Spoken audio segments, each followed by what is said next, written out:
Ditambah matanya Dira ini minus. Jadinya semuanya makin gak jelas tuh. Dia nyalain saklar. Cetek. Lampu nyala dan di situ dia langsung...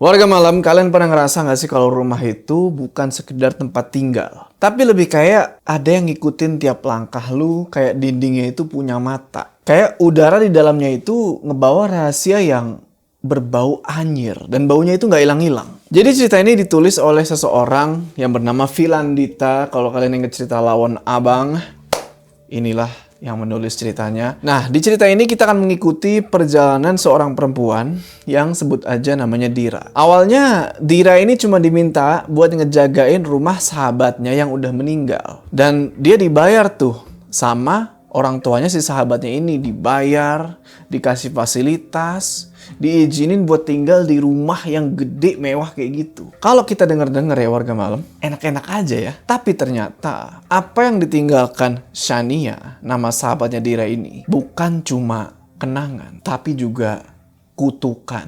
Dan yang lebih menyeramkan lagi adalah ternyata sahabatnya ini belum benar-benar pergi. Kalau kalian siap, pasang headset kalian, siapin air bagi yang air, siapin ngopi bagi yang ngopi, siapin teh bagi yang ngeteh, matiin lampu. Karena kisah ini bakal ngajarin kalian satu hal, yaitu kadang apa yang manis di luar biasanya nyimpen neraka paling bobrok, paling busuk di dalam. Sebelum kita mulai, assalamualaikum warahmatullahi wabarakatuh. Welcome back to House Horror. Dimana di segmen ini gue akan ceritain kisah-kisah horor yang mungkin aja terjadi sama kalian semua dan terjadi sama gue. Langsung aja, mode horor aktif.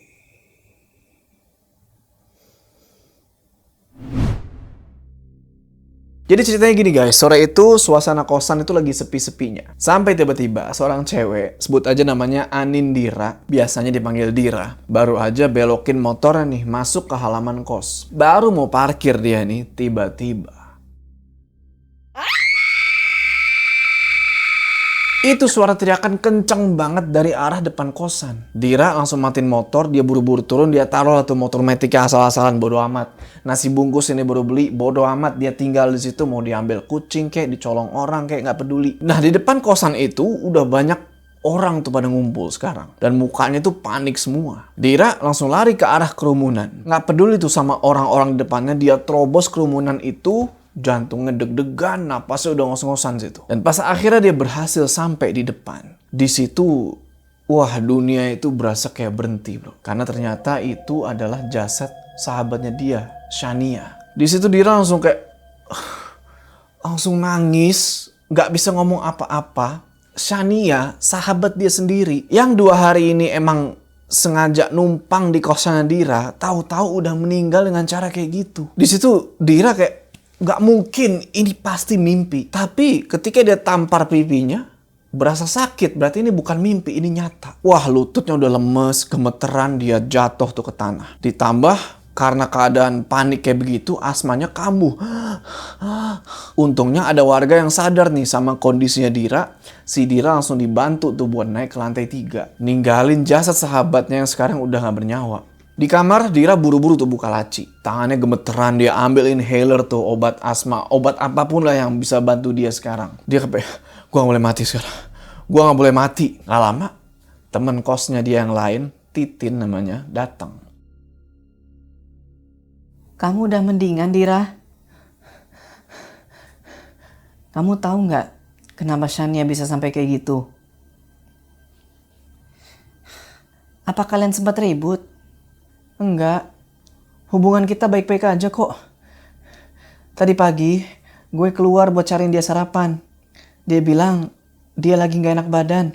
Dan emang itu faktanya. 2 hari yang lalu, Shania ini datang malam-malam. Mukanya murung, matanya sembab. Dira sempat nanya, tapi yang keluar dari mulutnya Shania itu cuma satu kata. Capek. Ngedenger itu, si Titin nyeletuk lagi. Coba hubungin keluarganya. Cuma lu doang yang kenal dia di sini. Dan siap-siap ya. Kayaknya polisi bentar lagi datang. Kalau lo masih shock, coba nginep di tempat lain aja dulu. Dira cuma bisa ngangguk, badannya masih lemes tuh. Begitu Titin keluar kamar, dia ngeringkuk tuh di pojokan. Tangan masih gemeteran, tapi dia paksa nih buat ngambil HP dari kantong. Dia buka kontak, dia cari satu nama. Tante Sinta, ibunya Shania. Dia coba telepon nih. Tut, tut, tut.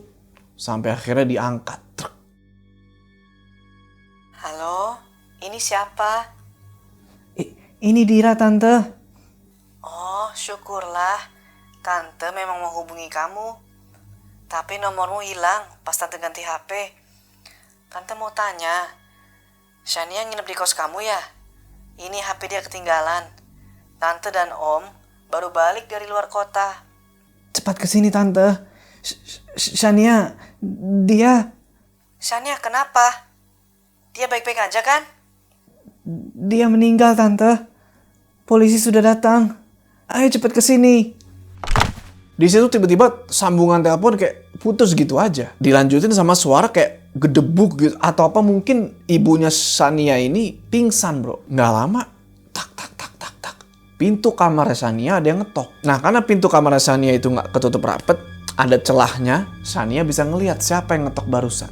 Ternyata itu polisi. Bener kata Titin, polisi bakal datang. Mukanya agak serius nih polisi, tapi dia sopan. Dia nanya, "Maaf, Mbak Anindira, kami perlu tanya-tanya sedikit." Dira cuma ngangguk kayak itu. Masih lemes badan dia, tapi dia paksain buat duduk tegak. Dia jawab tuh pertanyaan si polisi itu dengan jujur. Gak ada yang ditutup-tutupin. Ya, ngapain nutupin? Buat apa takut? Toh, emang dia gak tahu apa-apa kok. Dan itu beneran, itu fakta. Singkat cerita, malam harinya, Dira rebahan tuh di atas kasur. Mencoba buat tidur, tapi matanya gak bisa merem. Bayangan Shania yang keadaannya mengenaskan tadi itu masih kebayang-bayang di pikiran dia. Bau anyirnya, itu masih kayak nempel di hidung. Bikin mual, bikin enek. Dalam hati dia nanya kan, "Syah, kenapa sih lu mesti ngelakuin kayak gini?" Nangis lagi dia tuh kan, sampai bantalnya basah tuh. Keluarga lu sayang sama lu. Hidup lu kelihatannya sempurna. Kenapa gak cerita ke gue sih? Kenapa harus lu pendem semuanya sendiri? Di situ Dira antara kesel, marah, sedih, semuanya campur aduk jadi satu. Karena Shania ini bukan sekedar temen bro. Mereka ini sahabatan dari SD, satu sekolah, satu kampus, dan sekarang satu atap kosan. Walaupun yang cuma baru beberapa hari, tapi sekarang sahabatnya dia itu udah gak ada. Lanjut, Dira buka HP tuh. Dengan tangan gemeteran, dia coba kirim pesan ke bapaknya. Ayah, Dira boleh minta uang 800.000? Dira mau pindah kos. Tapi bro, balasan dari bapaknya ini bikin nyesek. "Jangan nyusahin. Uang ayah sudah habis untuk anak-anak ayah. Kalau mau uang, cari sendiri." Dira tahu, itu bukan kata-kata bapaknya, tapi itu adalah istri baru bapaknya. Yes, warga malam. Bapaknya ini kawin lagi. Dan karena itu jugalah, si Dira lebih milih ngekos daripada tinggal di rumah. Ya udah, akhirnya Dira pun mutusin buat tetap tinggal di situ. Meskipun sebagian besar anak kos udah angkat kaki karena trauma lah gara-gara kejadian Shania itu. Tengah malam sekitar jam 12-an gitu ya. Akhirnya si Dira udah mulai ngantuk nih. Matanya udah mulai berat sampai akhirnya dia tidur. Tapi belum sempat masuk dalam ke tidurnya ini, tiba-tiba itu kedengeran suara air keran kebuka sendiri disusul sama suara nangis bro. Dia langsung bangun gitu kan, dia nyender, jantungnya deg-degan. Sambil coba buat dengerin itu benar suara keran dari kamar mandi. Dia pelan-pelan berdiri, pelan-pelan ragu, tapi rasa penasaran dia jauh lebih gede daripada rasa takut. Nah di depan pintu kamar mandi, dia sempat diam sebentar tuh. Dia coba pegang itu handle pintu kamar mandinya, dia buka. Keren. Siapa? Pas dia buka gelap bro. Ya jelas lah, lampunya belum dinyalain. Ditambah matanya Dira ini minus, jadinya semuanya makin gak jelas tuh. Dia nyalain saklar, cetek. Lampu nyala dan di situ dia langsung langsung nutup mulutnya karena dia ngelihat sesuatu. Ada orang duduk di samping bak kamar mandi, bro.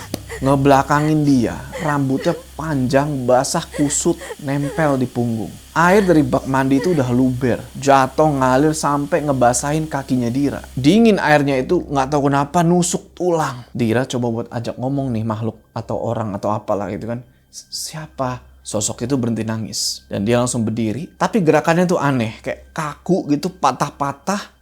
Dia balik badan. Di sini Dira langsung nge-freeze, bro. Badannya nggak bisa digerakin. Yang masih bisa gerak itu cuma matanya doang. Dan itu pun udah mulai mau nangis nih. Karena di depan dia sekarang itu sosok perempuan pakai gaun putih, rahangnya patah, kepalanya miring, dan bibir pelipis sama rambutnya itu berdarah. Dan karena darah itulah lantai kamar mandi pelan-pelan berubah jadi merah. Ditambah baunya itu bau anyir yang nyengat banget. Gak mungkin. Shania? Dira, bukakan tabir.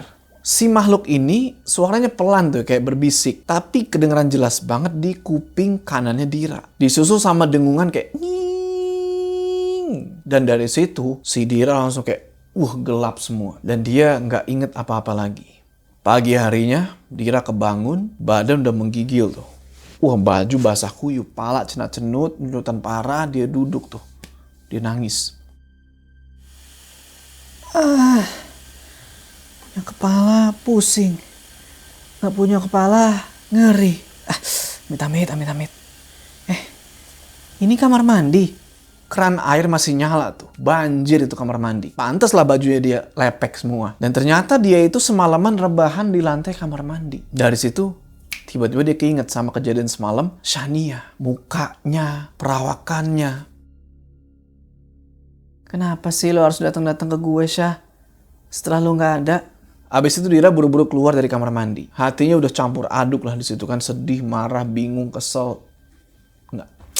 Hari itu Dira nggak ke kampus. Dia mutusin buat cuti. Dan abis itu dia ngelamar lah di toko baju. Jadi jadi host live gitulah. Host live tok-tok atau apa gitu. Lumayan kan buat nutupin biaya hidup. Gajinya nggak dia pakai semua tuh. Sebagian dia titipin ke bosnya. Biar bisa nabung gitu lah. Cita-citanya dia pengen buka usaha sendiri. Kuliah, tak dulu deh kayaknya. Soalnya biayanya lumayan. Di jalan pulang, langit mendung tuh. Dia pun ngedongak nih ke atas langit. Sambil ngomong ke dirinya sendiri.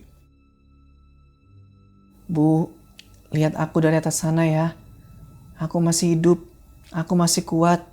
Terus tangannya ngeraba-raba leher nih kan. Ngeraba kalung, yang dimana kalung itu, warga malam, adalah satu-satunya pemberian dari si ibu. Tapi ketika dia raba, kok kalungnya nggak ada. Kalungnya hilang, bro. Kalung satu-satunya peninggalan si ibu. Foto ibunya aja udah dibakar tuh sama istri barunya bapaknya Dira. Cuma kalung itu doang satu-satunya pengobat rindu. Karena panik, Dira langsung buru-buru jalan tuh. Sampai kamarnya dia obrak-abrik kamar, tapi kalung itu nggak ketemu.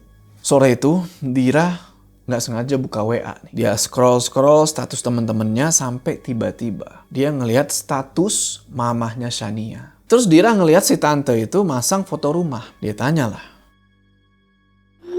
"Tante mau pindah?" Ini Om Ardi.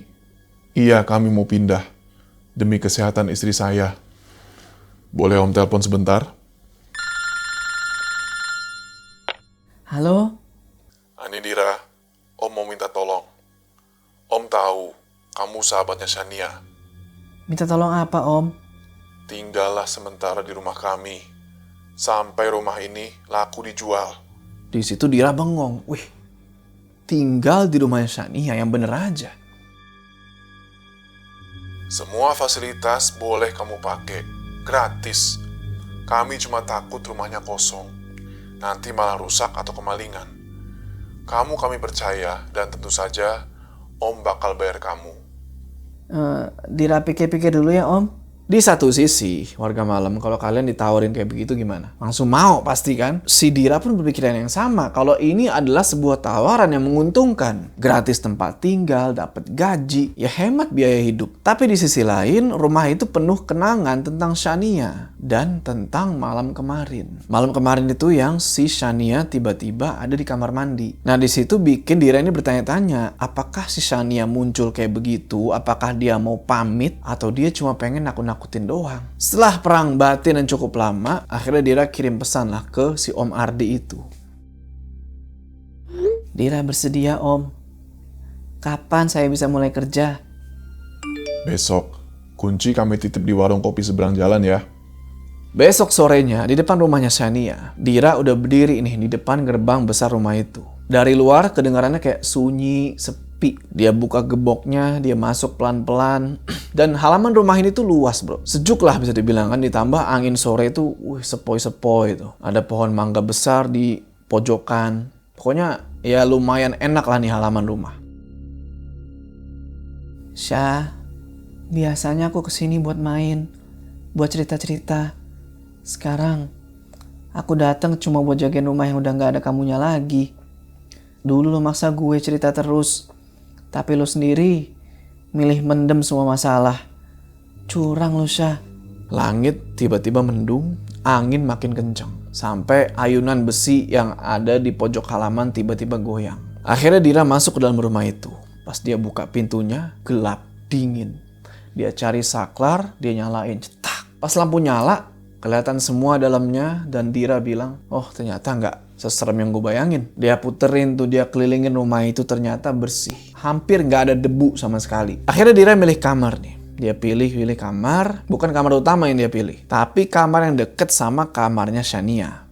Nah malam harinya, si Dira lapar nih kan. Tapi males keluar nih nyari makanan. Dia inget, di tas dia masih ada mie goreng. Dia ke dapur, dia buka kulkas. Masih banyak nih bahan makanan. Ada sayur, ada telur, ada frozen food, bahkan ada mangga muda. Jadi keinget nih, dulu dia sama Shania sering banget ngerujak bareng. Di situ tangannya dia nggak sengaja nyenggol itu mangga muda sampai mangga muda itu jatuh ke bawah meja. Dan pas dia nunduk mau ngambil mangga itu, di situ dia ngeliat ada nampan bro, yang ketutup kain dan baunya itu nyengat banget. Dalam hati Dira nanya dong, apaan nih? Dia tarik nampan itu, set, dan isinya bro, itu kayak bunga-bunga kering, bekas kayak sajen. Siapa yang naruh beginian? Dia nggak sempat mikir panjang di situ. Tadi dia udah keburu ngerebus air, udah keburu nyeburin mie-nya, takut kedistrak sama itu ntar mie-nya malah ngembang. Ya udah dia lanjut lagi bikin mie. Habis itu dia bawa mie-nya ke kamar. Dia makan buru-buru. Habis itu dia balik lagi ke dapur buat nyuci piring. Tapi sepanjang waktu itu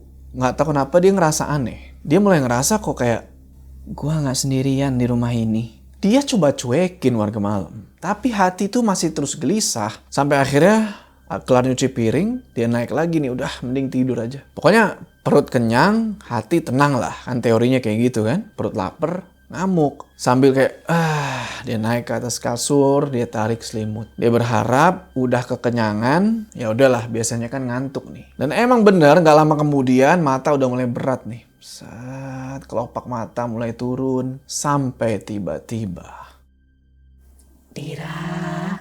Itu suara lirih, pelan, kayak bisikan. Dira langsung kebangun. Dia refleks duduk, matanya langsung jelalatan untuk mana-mana. Nyari itu siapa tadi yang ngomong. Tapi, itu ruangan gak ada siapa-siapa warga malam. Dira balik lagi rebahan. Tapi sejak itu, dia gak bisa merem lagi. Jadi OVT dia nih. Jantung deg-degan kan, ngerasa kok kayak diawasi gua. Sampai akhirnya dia begadang nih bro. Ya udahlah main HP aja tuh kan. Baru menjelang subuh, dia tidur. Nah singkat cerita, seminggu kemudian, nggak terasa tuh bro, udah seminggu dia tinggal di rumah itu. Sendirian lagi. Di rumah segede itu ya. Dan jujur aja dia udah mulai agak terbiasa sama vibes-nya lah. Walaupun dia ngerasa kalau setiap malam itu berasa kayak panjang banget. Terus hawanya dingin dan suasananya sepi. Tapi ya oke lah, dia udah mulai bisa ngatur ritmenya. Pagi itu Dira ngambil HP. Dan gak lama, ting, masuk notifikasi. Pas dilihat dari siapa, si Dira langsung senyum happy di situ dia. Ini gaji kamu bulan ini, Dira. Kalau keberatan dengan nominalnya, bilang saja. Om bisa tambah lagi. Ngebaca WA itu, Dira bengong gini. Hah? Masalahnya nih, ini gaji udah 8 juta bro. Tapi omnya masih nawarin kalau kurang bilang aja nanti om tambahin. Dan juga kerjaannya simple. Ngejagain rumah itu doang. Ngebersihin. Nah dengan gaji segitu juga pun Dira jadi mikir, wah apa gue lanjut kuliah lagi? Ya udah habis itu dia cuci muka, terus dia keluar rumah sebentar nyari nasi uduk buat sarapan. Kelar sarapan, mulailah nih dia bersih-bersih rumah. Tapi jadi pertanyaan sekarang adalah, rumah segede itu mau mulai bersihin dari mana? Baru mau ngepel gini kan, tiba-tiba pintu depan ada yang ngetok. Refleks Dira samperin dong, dia buka nih. Kret. Pas dia buka, ternyata di luar itu udah ada perempuan, rambutnya keriting, badannya mungil lah. Cari siapa, Mbak? Saya Marni, temannya Non Shania ya. Saya kesini untuk bantu-bantu rumah, gantikan ibu saya, Mbak Warsi. Oh, maaf baru bisa datang sekarang. Ibu saya habis kena stroke, dirawat 5 hari di rumah sakit. Tapi gaji sudah dibayar setahun penuh, jadi saya gantiin beliau. Sebenarnya Dira masih ragu sama nih orang. Apakah nih orang emang bener-bener dibayar buat ngebersihin rumah itu, atau nih orang mata-mata doang nih. Akhirnya, ya sebentar ya Bu, tunggu sini dulu. Ya, Dira pergi ke kamar, dia ambil HP, dia coba telepon Om Ardi. Coba buat cross check, mastiin semuanya kalau si Mbak Marni ini benar gitu. Setelah ditelepon, ternyata benar.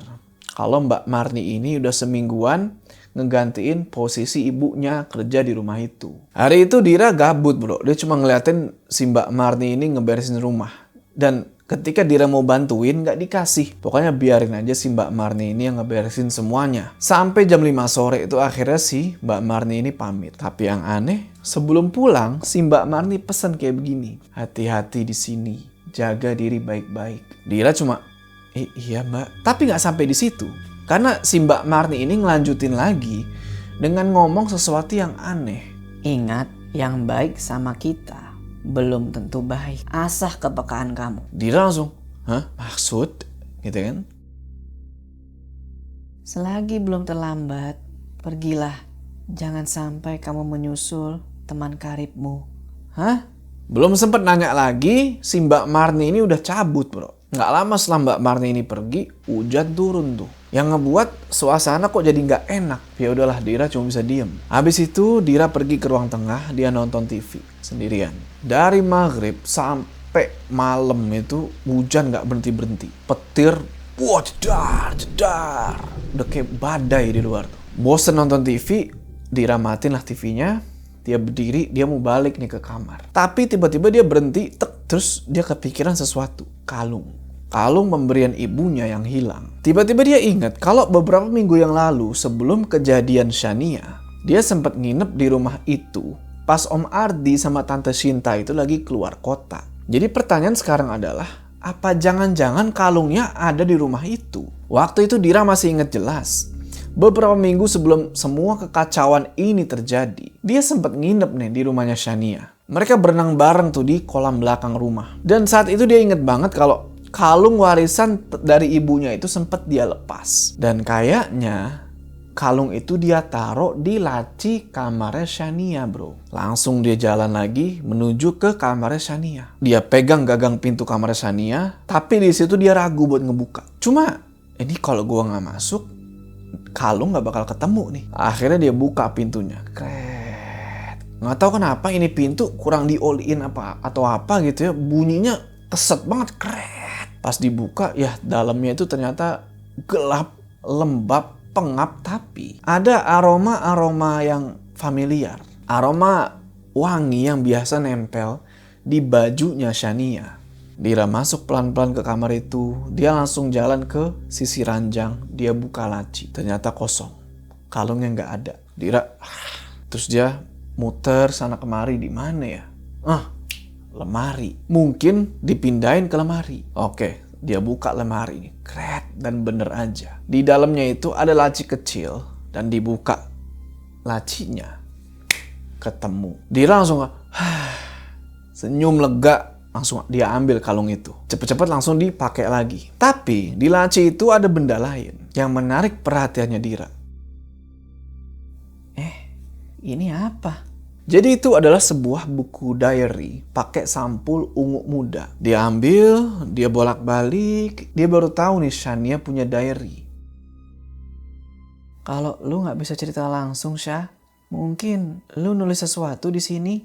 Dira bawa diary itu ke kamarnya. Terus dia duduk di atas kasurnya, dia tarik selimut, dia coba buka nih diary. Dari lembar pertama itu biodatanya Shania. Tulisannya rapi banget tuh, nggak kayak tulisannya si Dira yang tulisannya kayak tulisan dokter. Dia buka lembar kedua. Di sini mukanya Dira yang tadinya senyum-senyum berubah. Di sana ada foto keluarganya Shania bareng Om Ardi sama Tante Shinta.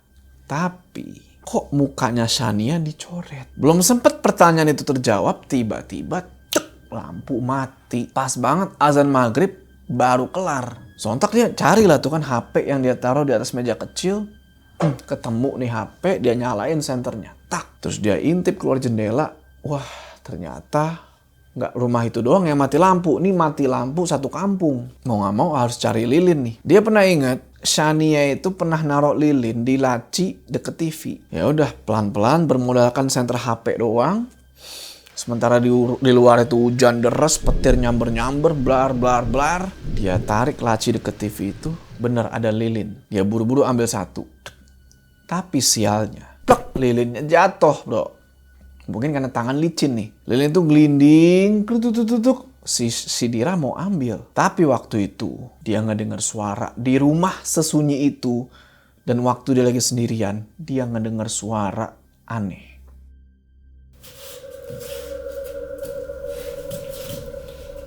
Suara langkah kaki, tapi ini bukan suara langkah kaki biasa, ini kayak kaki diseret. Dira yang lagi jongkok ini gak bisa bergerak. Dia coba buat gerakin matanya ke depan dan bener aja. Yang dia lihat itu kaki pucat, berdarah, pincang. Yang dimana sepasang kaki ini makin ngedeket. Si Dira gak bisa ngelihat ke atas bro, karena dia itu lagi jongkok, pandangan cuma kayak segini doang nih. Di siapa nih? Sampai akhirnya dia paksain buat bergerak. Dia sorotin senter HP itu ke arah sosok itu sampai nyorot mukanya. Sosok itu matanya melotot, mulutnya kebuka, rahangnya patah, kepalanya miring ke samping, tangannya kacau. Shania. Dira teriak sekencang-kencangnya tuh. Wah! Dia bangkit, dia lari ke kamar. Dia langsung nyusruk ke ranjang, dia selimutan. Badan udah gemeteran parah tuh.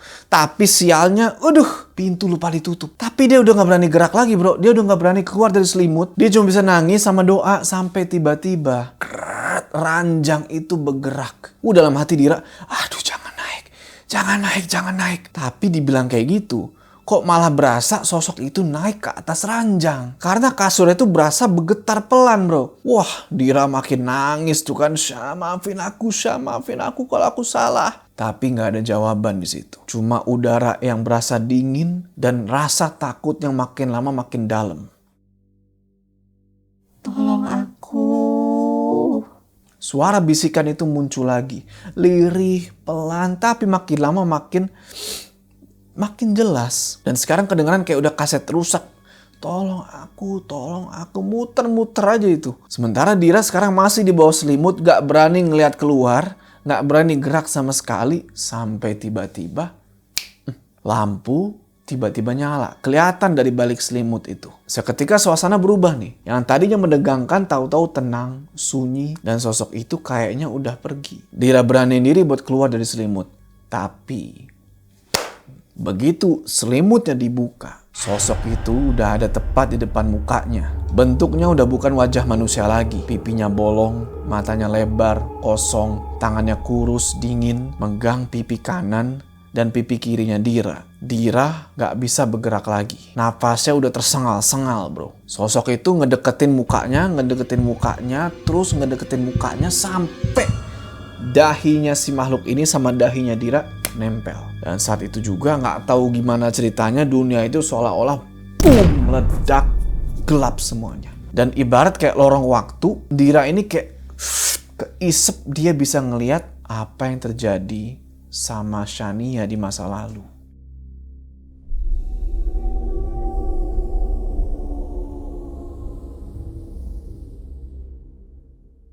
Papa berhenti. Mau sampai kapan Papa jadi budak setan? Shania nangis di situ sambil megangin pipinya yang merah tuh abis digampar sama bapaknya. Dan di depan si Shania ini, Om Ardi bro, bapaknya dia, itu mukanya udah, wah bukan kayak muka manusia lah. Wajahnya gelap, matanya merah, nafasnya berat. Diam. Semua ini papa lakuin supaya kamu dan mama kamu bisa hidup layak.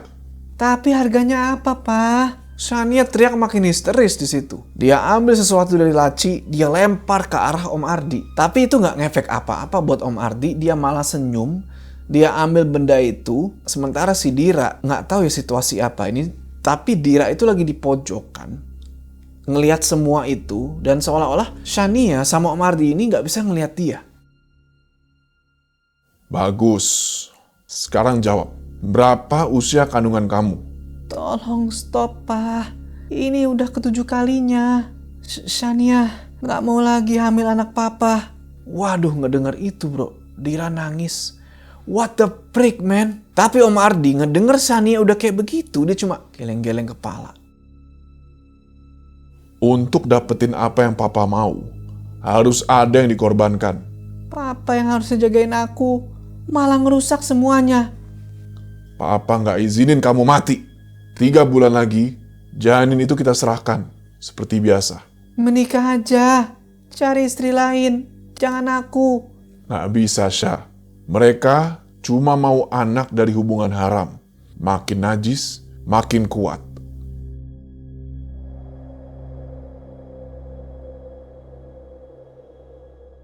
Ternyata itu masa lalunya bro. Dan setelah dapat penglihatan ini, Dira terbangun. Badannya keringetan, nafas udah ngos-ngosan. Dia kayak nggak percaya gitu, kayak anjir itu beneran masa lalunya Shania. Dia langsung ambil diary tadi yang sempat tertinggal. Matanya nangis-nangis. Dia coba baca lembaran-lembaran berikutnya. Bagi mereka, hidupku adalah surga. Tapi kenyataannya, aku di neraka. Papaku pengabdi setan. Aku dirusak. Berkali-kali hamil, aku harus menyerahkan janin yang bahkan belum sempat kuberi nama. Setiap malam pun nama, mereka gali tanah di halaman belakang. Mereka kubur tubuh-tubuh kecil itu di sana. Rumah ini bukan lagi rumah, ini kuburan massal. Halaman selanjutnya itu ada foto. Foto halaman belakang rumah dengan titik-titik yang dilingkerin merah. Apa itu lokasi penguburannya? Gue harus cek ini. Buru-buru Dira keluar kamar sambil tetap megang diary. Tapi tiba-tiba langkah dia berhenti karena dia ngeliat pintu depan udah kebuka lebar. Sampai angin dari luar itu masuk, air hujan dari luar nyiprat masuk ke dalam. Bertanya dong, siapa yang buka ini pintu? Dia buru-buru nih ke dapur ambil teflon bro. Takutnya kalau ini maling, dia udah sedia teflon, dia tinggal pak gitu kan. Habis ngambil teflon, dia jalan lagi ke depan sambil kayak siapa ini? Apa gue yang lupa nutup? Tapi nggak tahu kenapa kok berasa sepi, kosong rumah itu. Kayak nggak ada yang masuk ke dalam. Tapi pas Dira balik badan, dia nabrak sesuatu sampai dia jatuh ke lantai. Sampai diary-nya itu lepas dari tangan. Dia ngedongak dan ternyata itu adalah Om Ardi. Muka Om Ardi benar-benar beda. Tatapannya dingin, matanya tajam. Dia ngeliat diary yang pas banget ketika lepas dari tangannya Shania itu ngebuka bagian yang foto halaman coret-coret merah. Di situ Om Ardi langsung kayak kesel gitu. Dia bilang ke Dira, Jadi kamu udah tahu ya? Anak sialan. Kenapa dia harus nulis hal nggak penting ini di diary? Udah ninggalin tugas, nambahin masalah lagi. Om Ardi jongkok, dia ambil diary itu. Dira coba buat interaksi sama orang ini, ditanya kan, Om kenapa di sini? Dira lihat jam, itu udah tengah malam. Dan di situ tiba-tiba 3 orang lain masuk ke dalam rumah itu. Pakai jas hujan, bawa sekop. Dan salah satu dari mereka nanya organnya mau disimpan di mana. Mereka kayak nggak sadar kalau ada Dira di situ. Wah, Dira langsung panik, dia teriak. Wah! Dia lari tuh, merangkak-rangkak masuk kamar, nutup pintunya. Brak! Dikejar sama Om Ardi, mau didobrak nih pintunya. Brak! Brak! Tapi si Dira geser meja buat ngeblokir pintu itu. Tapi tetap orang-orang itu berusaha buat ngedobrak. Nggak ada jalan keluar lagi. Dira ngeliat ke jendela. Gue harus kabur lewat situ. Tapi jendela itu diteralis. Nggak bisa keluar kecuali ngebuka dulu tralisnya. Dira lewat jendela itu dia teriak-teriak. Tolong, tolong. Tapi di luar yang lagi hujan deras mustahil. orang bisa dengar. Sementara orang-orang gila di luar itu terus ngedobrak pintunya sampai mejanya itu udah mulai geser. Sebentar lagi mereka mau masuk. Gua harus kabur. Gua harus kabur. Dira muter-muter tuh dalam kamar, panik, nggak tahu harus apa. Harus keluar, harus kabur, tapi gimana caranya? HP, untung masih di tangan nih HP. Dengan tangan gemeteran, dia coba kirim pesan ke satu-satunya orang yang dia harap bisa ngebantuin dia, bapaknya. Ayah, tolong Dira, bawa polisi dan datang ke alamat ini. Cepat sebelum aku benar-benar mati. Beberapa saat kemudian, untung cepet nih balasannya nih, masuk notifikasi, tapi pas dibuka, Jangan berakting.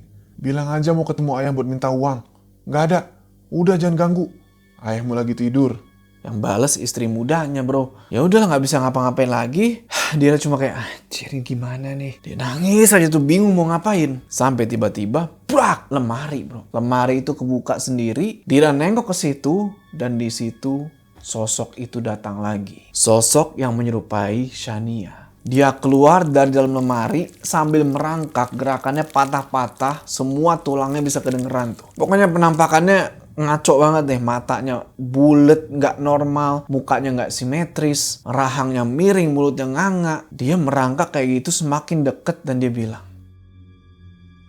"Pinjam tubuhmu, aku mau kasih salam rindu sama ayah bejatku." Tiba-tiba ini sosok melesat kayak masuk ke dalam badannya Dira. Sebenarnya Dira di situ masih sadar, tapi dia nggak bisa ngendaliin tubuhnya. Yang dia tahu, dia sekarang udah jalan menuju ke pintu itu. Dia geser mejanya, dia buka pintunya, dan di luar Om Ardi sama teman-temannya udah nunggu. Nah, salah satu dari temennya Om Ardi ini bilang, dia udah tahu rahasia kita, udah kita habisi aja. Salah satu pria maju bawa pisau nih. Tapi badan Dira tiba-tiba gerak sendiri. Dia tangkis serangan orang ini. Dia tendang sampai dua orang lainnya di belakang itu kena mental semua tuh. Sisa satu sekarang. Si Om Ardinya sendiri. Pelan-pelan kakinya Dira mulai maju nih. Tertatih-tatih. Tapi itu udah bukan dia lagi.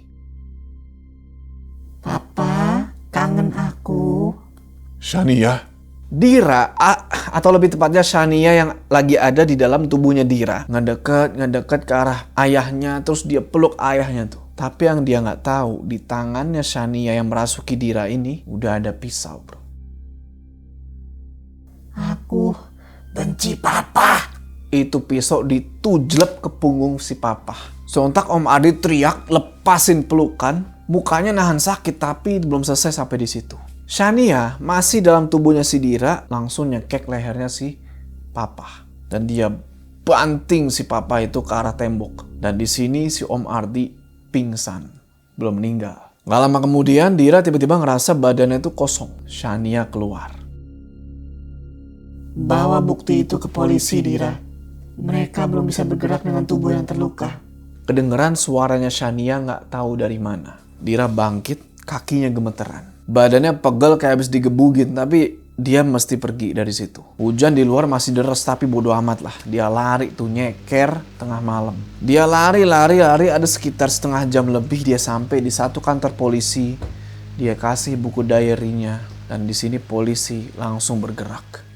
Beberapa hari kemudian, Om Ardi sama rekan-rekannya ditangkap. Dan sekte sesat yang selama ini nggak pernah terendus sama polisi akhirnya ketahuan. Sektenya Om Ardi ini terbukti udah menghilangkan banyak nyawa. Dan halaman belakang rumahnya Shania itu digali. Sesuai dengan titik-titik yang dilingkerin di dalam diary itu. Dan di situ udah ditemukan belasan jasad nggak ada isinya. Nggak ada organnya. Bukti-bukti udah lengkap, hukuman berat buat Om Ardi sama temen-temennya. Sekarang Dira balik ke kos lamanya. Masih ada sisa kontrak 2 bulan. Dia matiin TV, terus dia rebahan sambil ngeliatin langit-langit kamar. Sekarang udah sunyi, udah damai. Dia nengok ke samping, di situ ada sosok perempuan yang lagi tiduran juga ngebelakangin dia. Tenang, diam. Selamat tidur Shania, tidur selamanya sahabatku. Dan itulah kisah mengerikan yang dialami sama Dira. Jadi kalian bisa bayangin ya, lu tinggal sendirian di rumah gede yang ternyata bukan sekedar rumah. Tapi sebuah tempat ritual, tempat kematian, tempat neraka tersembunyi yang udah lama banget nyimpen rahasia kelam dari orang yang paling dipercaya. Kadang orang terdekat itu bukan yang paling aman. Kadang sosok yang lo anggap sebagai pelindung justru dia adalah pemangsa yang paling kejam. Dan buat Shania mungkin satu-satunya keadilan tersisa adalah melewati Dira. Biar dunia tahu siapa yang sebenarnya iblis. Gue cuma bilang satu hal warga malam. Kalau lo punya sesuatu yang bikin lo merasa nggak aman, nggak nyaman, atau gimana cerita, pokoknya jangan lo pendam. Karena makin lo pendam, makin lo tenggelam. Dan mungkin kalau di tahap kayak gitu, suara lo nggak akan pernah sempat didengar. Oke warga malam, tulis pendapat kalian untuk kolom komentar. Dan terima kasih buat Philandita yang udah ngasih gue kesempatan buat ngebawain cerita yang keren ini. Sebelum kita berpisah, jangan lupa kalian like video ini. Dan bagi yang belum subscribe, ayo subscribe ke channel ini supaya kalian gak ketinggalan cerita-cerita horor selanjutnya. Gua Joe, sang kepala desa. Sampai ketemu di cerita selanjutnya.